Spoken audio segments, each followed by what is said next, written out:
राष्ट्रवादीमधले 30 पेक्षा जास्त जे आमदार आहेत किंवा 35च्या जवळपास आमदार आहेत, या आमदारांचा राष्ट्रवादीच्या विलिनीकरणाला पाठिंबा आहे किंवा त्यांना ते विलिनीकरण व्हावं असं वाटतं.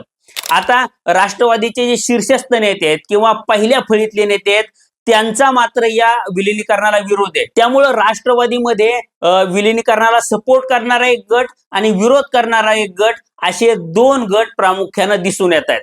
आणि झिरवाळ जे आहेत ते या 30 आमदारांच्या यादीमध्ये येतात, म्हणजे त्यांचा विलिनीकरणाला पाठिंबा आहे. आणि त्यांनी वेळोवेळी ही गोष्ट बोलून दाखवली आहे की साहेबांनी आणि दादांनी एकत्रित यावं. आता दादा तर नाही आहेत, पण झिरवाळ हे त्या 30 आमदारांसोबत आहेत आणि विलिनीकरणासाठी ते प्रयत्न करतायत किंवा हे 30 आमदार काही दिवसांनी शरद पवार गटात जाण्याची सुद्धा शक्यता वर्तवली जाते. त्यामुळं राष्ट्रवादीच्या ज्या शीर्षस्थ नेत्यांना किंवा पहिल्या फळीतल्या नेत्यांना राष्ट्रवादीचं विलिनीकरण हे नको आहे, ते नेते झिरवाळांच्या गेममध्ये आहेत अशी सध्या सगळीकडे चर्चा आहे.